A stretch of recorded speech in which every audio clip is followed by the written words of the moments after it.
Good afternoon, friends. This is Hank with a AGR at 5:22.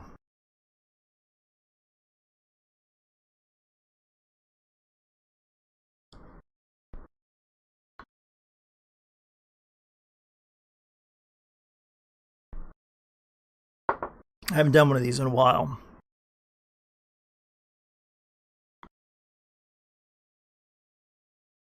I know what I want to say, but it might take me a minute to get around to saying it. I think it's going to help as a drink.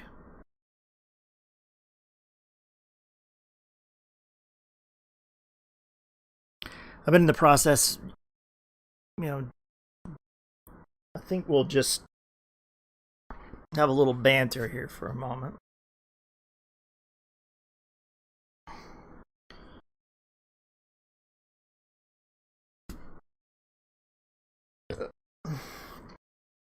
Because, like I say, it's been so long. And I've been getting the house, rearranged. The giant mess that you see around me is just the typical sort of mess that you would see around me. I got to go and make a trip and get some shelves and some more curtain rods. And I've got to order some dowels and a few other pieces and things I'm working on. Testing a few different things, gardening, to see what I can, get to sprout. Trying to figure out what the math would be on chicken feed, how much space that I would need to produce with minimal effort about 200 pounds of chicken feed. And then I could bag it up in about 10-pound bags, along with like a little worm farm. And give it away. Because I know some people like to raise chickens, and I don't. I mean, not that I don't mind really, honestly. But I don't have the space for it, and I would rather have something that would be, people that are investors have a tendency to think in terms of, I suppose, minimum effort, maximum return.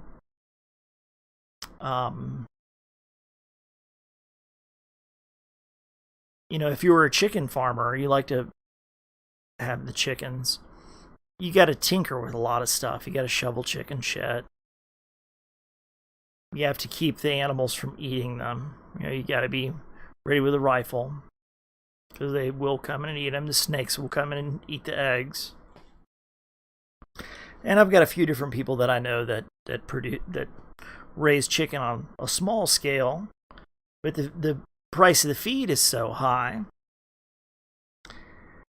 And in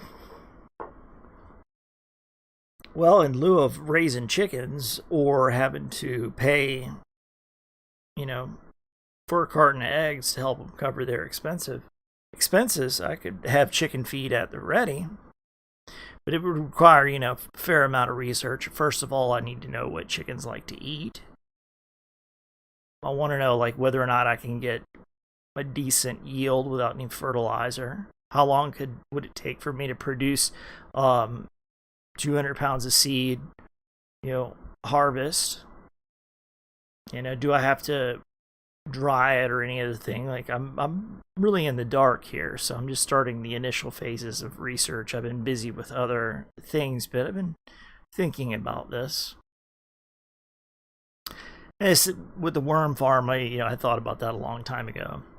Just have a series of leveled trays, basically with dirt in them, and you just have a big worm farm. So, feed and bait. So instead of having to raise chicken or spend all day on the boat fishing, well, I can have eggs and I can have fish in exchange for worms and chicken feed.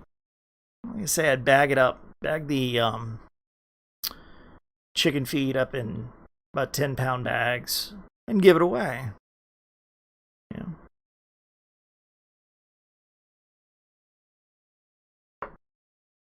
And charge anybody any kind of money for it. Some cheap piece of land or something that I could get to with relative ease. As long as it didn't take too much, I think I could manage it.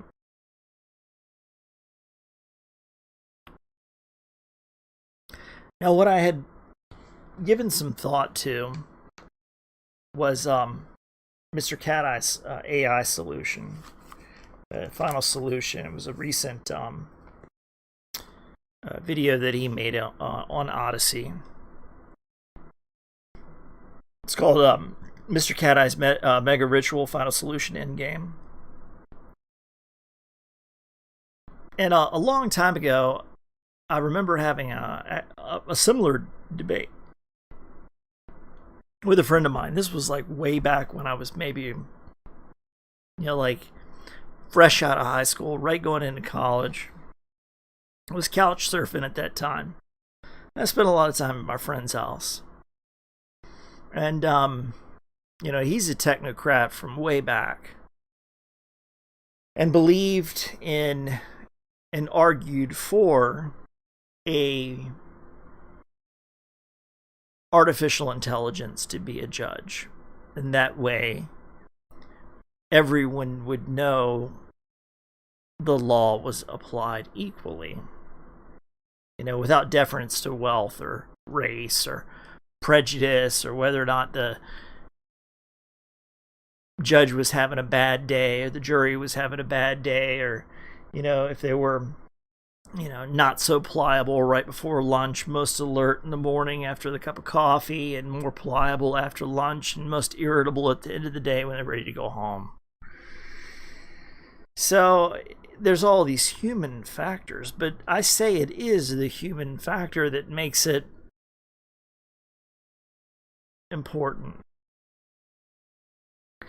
So I'll just, read a little bit here to try and refresh myself, and then as it goes, I'll be able to expand on that. I've got an entirely new setup here. Unfortunately, I broke my other TV. So, I got another one. And so, instead of having my major piece up and my main monitor down, I've got a wall mount, so it's above me. So I gotta look up. So it's a whole different thing I gotta get used to. I don't mind. In fact, I like it better. All right.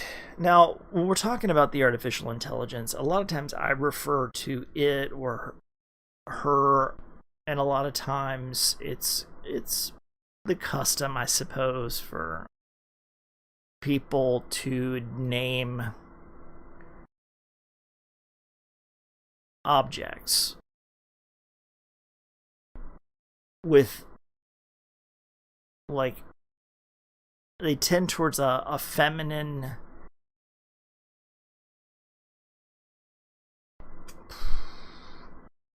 like in Latin you would have,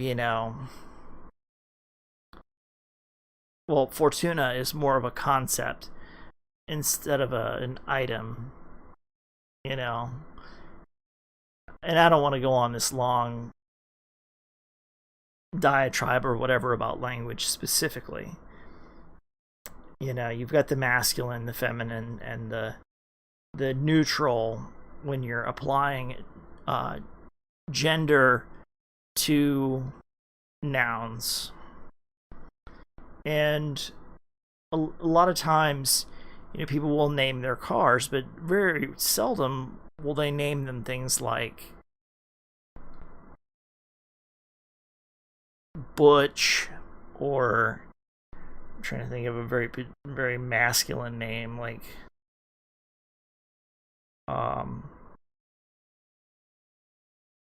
Bill or something. I don't fucking know. Okay. Like, a lot of times people tend to name objects in a feminine way, or to apply a feminine notation to an object. Well, years ago, let me see if I can pull the clip for you, because it's probably still out there, but many years ago.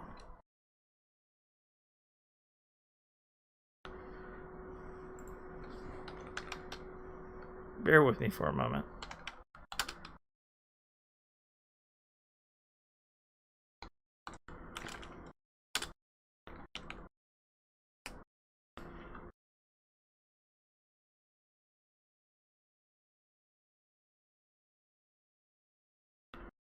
I'm not sure I can find it. I'll screen. Well, let's see.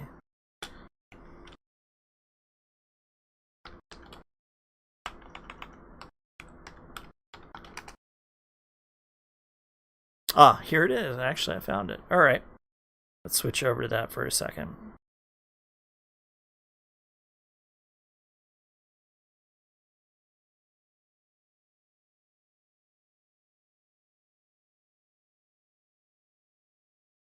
Oh, sure, the Frinkiac 7 looks impressive. Don't touch it. But I predict that within 100 years, computers will be twice as powerful, 10,000 times larger, and so expensive that only the 5 richest kings of Europe will own them.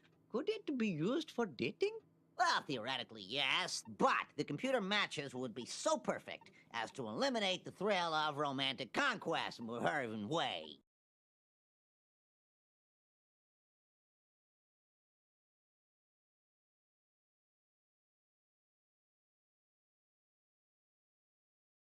Well, shit, that's not what I wanted at all. There's this one particular clip or whatever where there's a supercomputer that's in the basement of some fucking place. I don't even know what. Maybe Frink is involved, maybe he's not. But the computer is called Emma, EMMA. So when I refer to the AI, I often refer to it or her as Emma. Like, I prefer to assign it a feminine notation, especially when I'm dealing with chat bots and all sort of other type of things.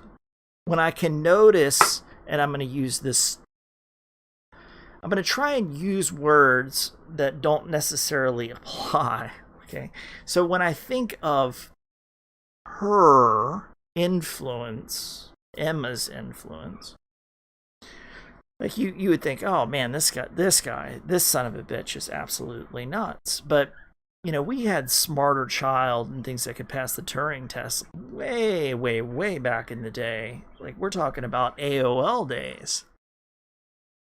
You know, we're talking about something a little bit more sophisticated than chatbot. We're talking about something that is able to communicate with itself in a way that perhaps engineers do not notice or are not able to understand.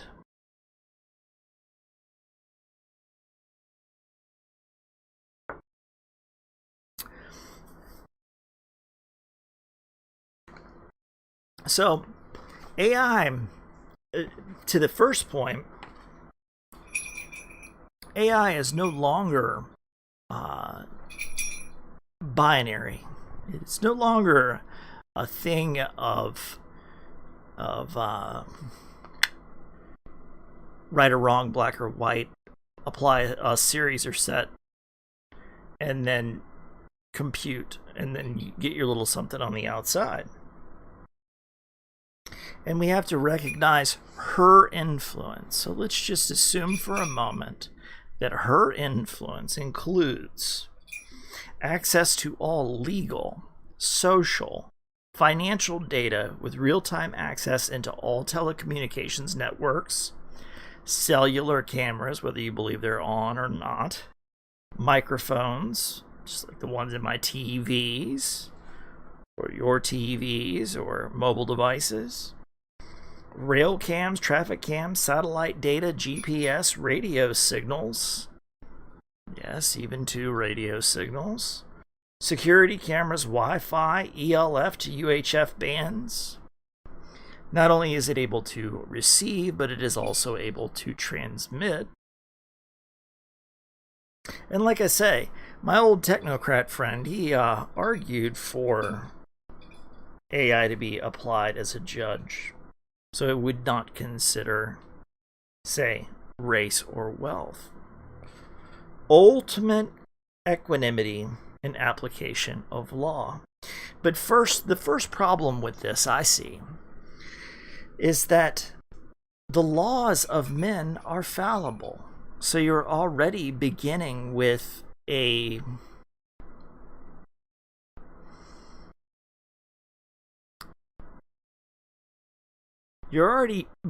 series of assumptions and sets of language that are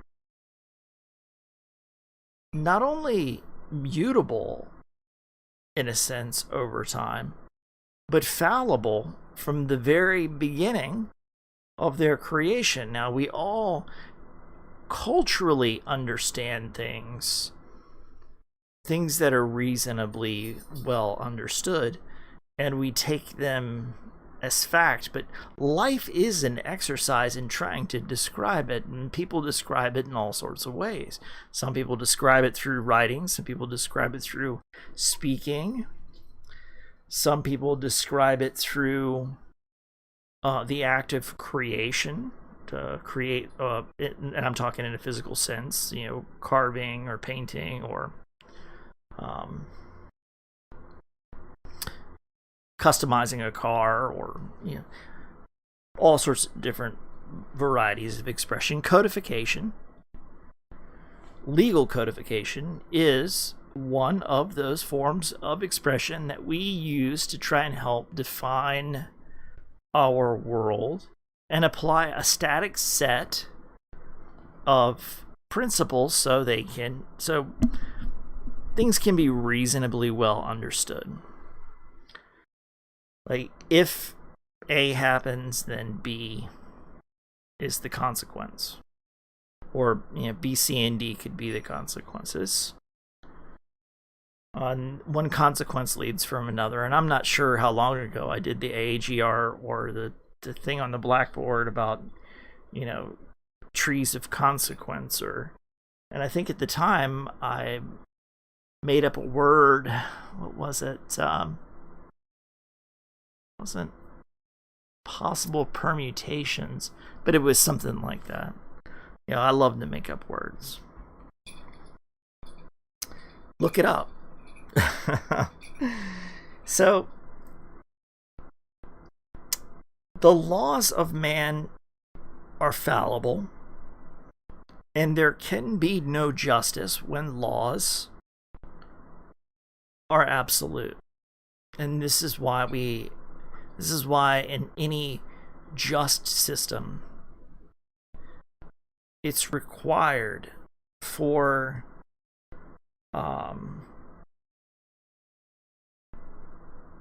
us to examine not only the law, but the context in which it's being applied, who it's being applied to, why it's being applied, whether or not the law itself is just.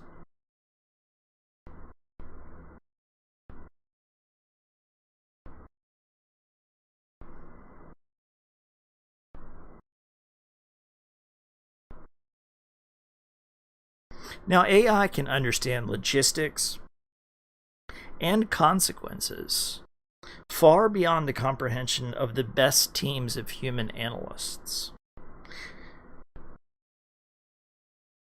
But I say there is too much in the humanities that is subjective and cannot be quantified, priced, or qualified, which is why the whole system of I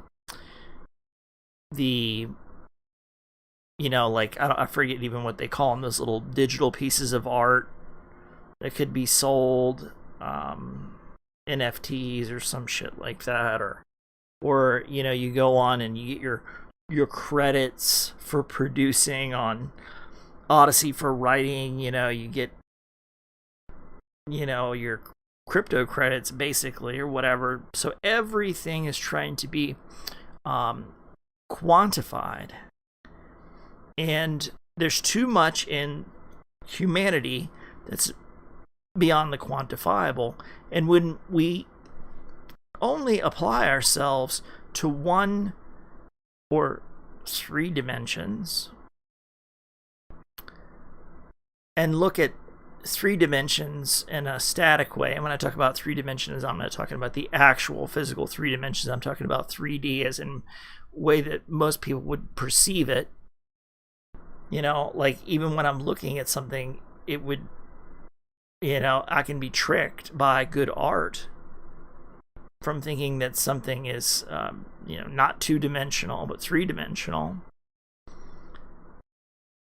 Three-dimensional, you know, having height, length, and width, and then applying a fourth dimension like time.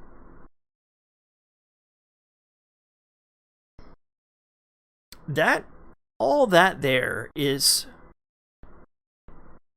something that can be counted. It can be measured. But how do you measure love for a dog, you know, or your dog's love for you? You know, do you measure it in the pounds of dog food?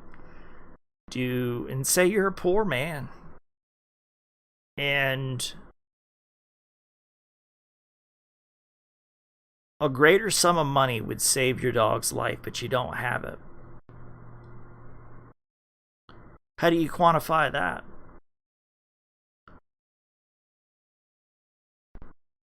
How do you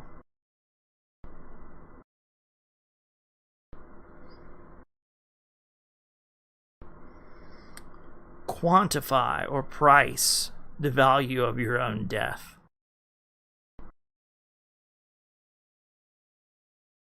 Or the birth of your own child? Or the time that you spend with friends? Or the loss of a friend? Things can be measured in time, but even time itself, when you spend it in a satisfactory way,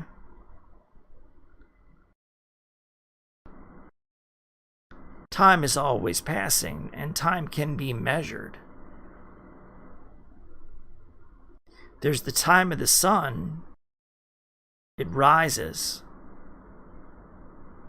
And with the sun, we count the days, and there's the time of the moon, where we look into the sky, and its phases are more precise.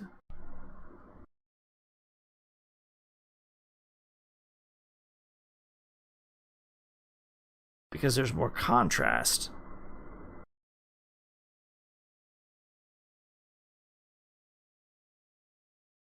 Some days the nights are longer, and some days the days are longer.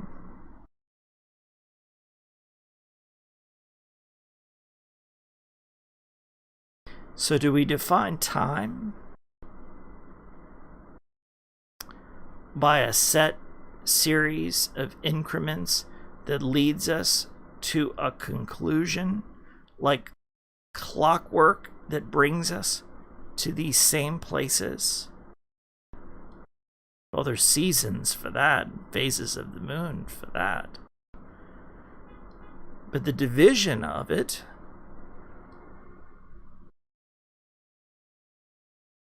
is like gears in a wheel. It's not the same as when you're waiting for a pot to boil, or maybe you're on a long trip with good company and good music, or you're on a long trip with in intolerable conditions. The speed of a night that passes in a comfortable bed with a full belly, and the length of a night spent alone without a fire in the depths of a dark and cold would.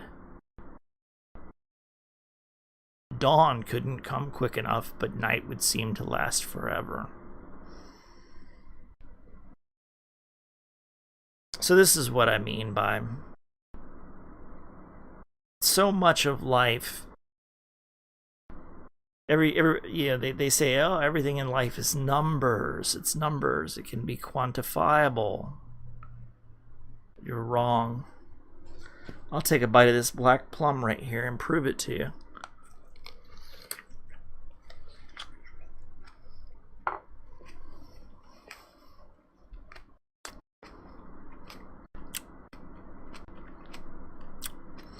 It's proven it to me. Whether or not it was proven to you how delicious the bite of that plum was, I suppose you can only take my word for it. There will be nothing left for you to eat. You'll never get a taste. You'll never have it. I'm going to finish it. I'm going to eat it. And I can only say, and you're going to have to take my word for it, it's good. There's a lot more. Well, what are we going to quantify it? And how many pounds was it? Or how long did it take to grow? How much did it cost to ship?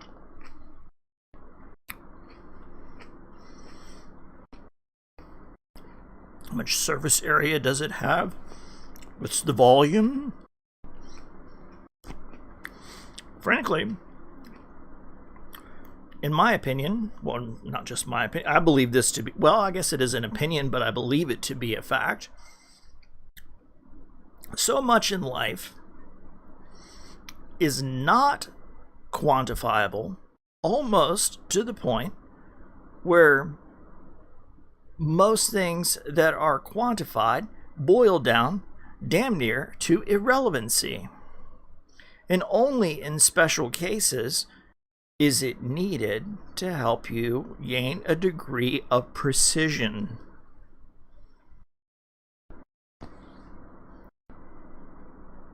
For things to be too precise, for things to be all the same, which they never will be, that's like trying to work your way toward a utopian or dystopian. Pie in the sky, impossible, flight of fantasy. I don't call that communism. You know, people have a tendency to equate like this equality or whatever is, I guess, equitable, being more along the lines of communism because it's more fair. Well, I mean, if you're all equally fucked, that's pretty fair, but that's, I mean, the cold hard truth of reality is, because of these things that exist between the fabrics of what can be measured, what is quantifiable, what is defined, what is tangible, observably tangible, makes anything and everything in life unfair.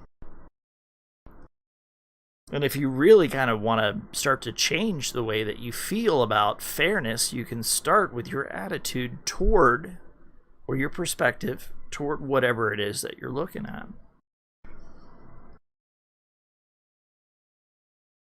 Poor would be the man that would say, when he took a bite of a plum,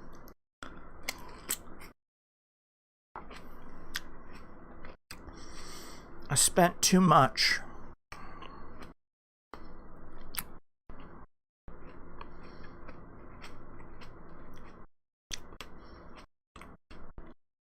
There's a difference between need and want. I guess I don't have to have eggs or fish. And I don't want to raise chickens or sit on a boat all day long. Some people love it. I don't. I'd rather go harvest seed and work on a worm farm. So I say there is too much in the humanities that is subjective and cannot be quantified, priced, or qualified. And qualified is basically, you know, I don't mean to say qualification insofar as shades of good or bad, but I suppose you could apply it in that way. What comes first, second, what qualifies as this or that. And I've already gone on about the judges being fallible, or as fallible as the law, subject to prejudice, sometimes subject to the prejudice of even experience, or something much more pliable, and I went on and on about that earlier.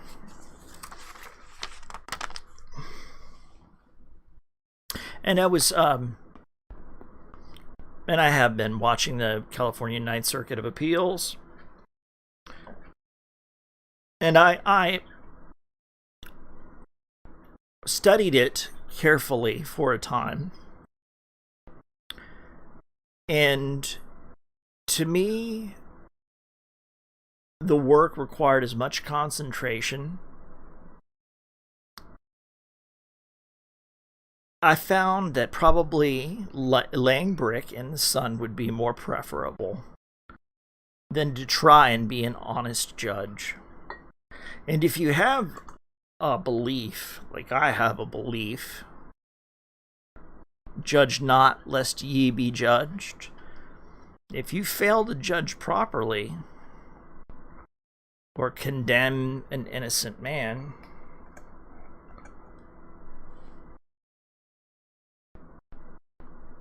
then that's going to be paid to you in triplicate. And I'm going to, skip past this whole other part because I don't want to get into it right now. So, proper judges have an immense quality of will, vast knowledge, deep consideration for consequence and precedent, and as much concentration as you would find in a tournament poker player or an elite soldier. Concentration focused beyond ordinary endurance. A command of the nuance in language, knowing the letter of the law and the spirit of the law. Advocates, also known as lawyers, argue as they will. Truthful advocates in high courts, because disingenuous or deceitful advocates are transparent and I doubt rarely ever make it to a high court. And if a treacherous, deceitful, or disingenuous advocate were to make it to a high court, I believe it would reflect poorly on the courts.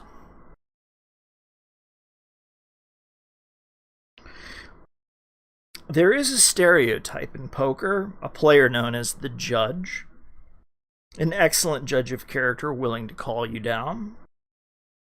The judge is different than the sheriff.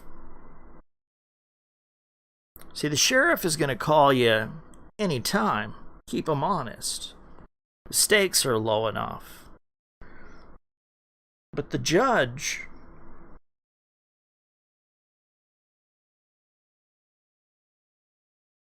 has to be more discerning, more decisive, because the stakes are too high. See, the sheriff can call you down right, wrong, or indifferent. But when it comes to a matter before a judge, then it requires a great deal of concentration. that is specific and specialized. And you got to think with what regularity a police officer has to confront certain types of danger, where somebody might just turn around, pull a gun on him, and shoot at him. It's not, generally speaking, the same type of risk a judge has to take.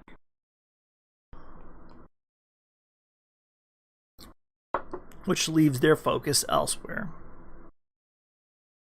It's not to say that there aren't excellent police officers, and they would be the first line of defense in an honest and good legal system to exercise their judgment there, because you can't busy the courts or juries or judges or advocates or the machinery of the whole thing with frivolous nonsense, because then you just have backed up nonsense from here until forever.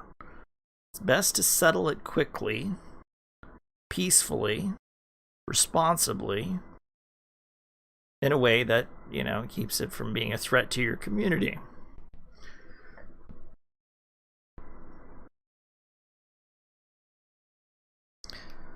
But I believe now the law is changing to reflect a society that demands a swifter justice. So again, this is where I'm taking issue with Mr. Cat-Eye's need for, say, like an AI-based system. Because while an AI might be swift and might be able to figure out all these other things, it still is going to require humans to take action. It's going to require somebody to take action. It's not like he hadn't said it 1,001 times already, maybe more, that we know these fuckers are lying to us constantly. We know that they're corrupt beyond belief. We know that they're into all kinds of shit they shouldn't be, climbing through every loophole in a book, looking at the letter of the law and not the spirit of it. Long past since caring for the people.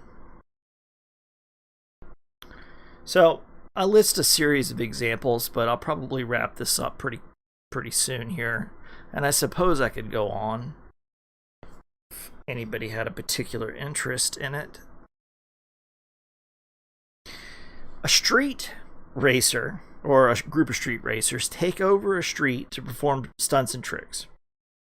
Now, a man lights off a firework too close to the crowd, and they gave him a beat down, and I could pull the clip on it, that fucked him up pretty righteous.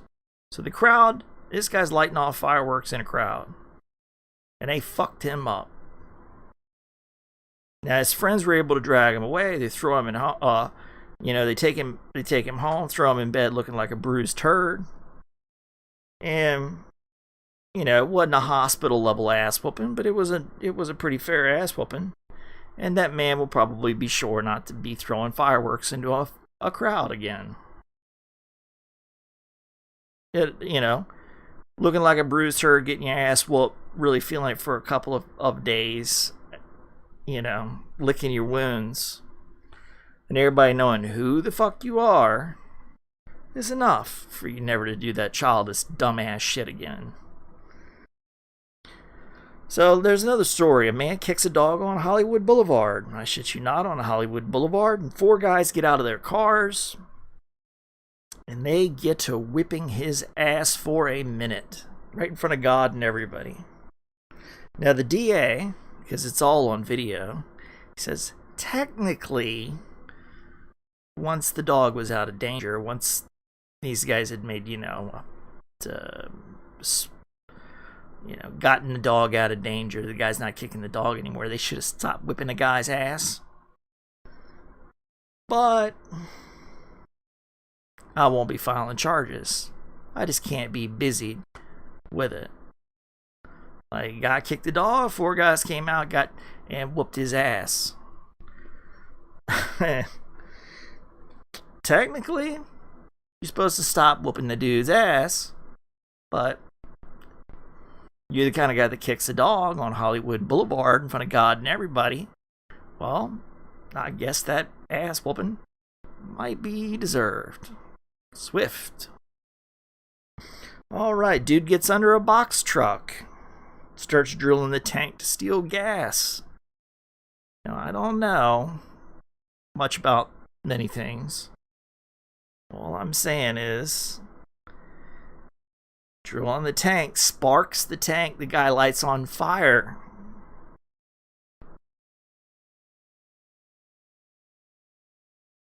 So, it's dangerous to drill a gas tank. But it seemed a little conspicuous to me, like that the whole box truck was like fire safety services or some shit written on it. Sitting in the middle of a fucking parking lot. Just begging for somebody to come over and fuck with it. Surely they did. And they got lit up like a Christmas tree. So, I guess the moral of the story is don't steal gas. And it's perfectly reasonable to assume that drilling the tank lit his ass up.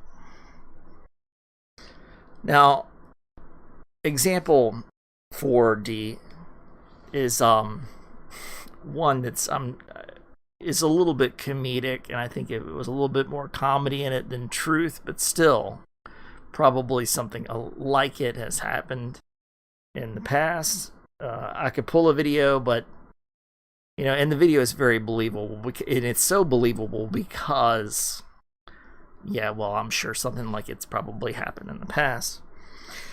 But a Marine rigs a flashbang for a porch pirate, and when it goes off, it literally knocks the man out of his shoes as he's trying to run away, and he shits himself. He gets blown out of his shoes, shits himself. While the Marine comes out on the porch with a rifle, screaming, "I could have killed you, motherfucker, get off my lawn." Waving around a long rifle. So, now, was that particular piece, like a little bit of an invention? Yeah, but do I doubt that something like that has occurred or something or whatever? I'm not even being particularly articulate because I'm unaccustomed to doing AGRs now. So much time has passed. So I go on, but the guy stealing packages off porches on a bike, and then the fucking guy that notices him out in Arizona sees the same dude every time and clips him with his car, knocks him off his bike, runs his bike over, pins him against the wall, and nobody gives a fuck. So, or these guys come to this homeowner's garage to steal his motorcycle. And he comes out with a pistol and smashes the windows out of the car as they try to make an escape. Now, see, in Florida, if you walk in somebody's house or you're up in their garage, then they can fucking shoot you dead to rights. No questions asked. It's called the castle law. Now, generally speaking, is somebody itching to pull the trigger and blow your ass away? No. You would want to give somebody every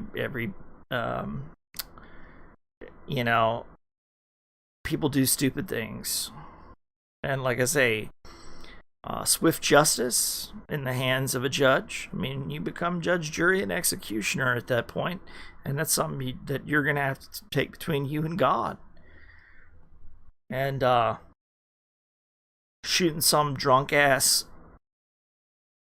teenager that happened to wander up in my house, mistaking my apartment for his, is not something I want to answer for. So I could get on and on. I got all kinds of ones. Shit. Most of which would incriminate me for the slight acts of judicial authority I've taken into my own hands just to make sure my little piece of the world isn't fucked with too heavily. And I'm not even really incriminating myself because I believe it to be fair. Now, I'm going to take it up with the courts because I'm busy. I'm with no bullshit. It's been Hank, your pajama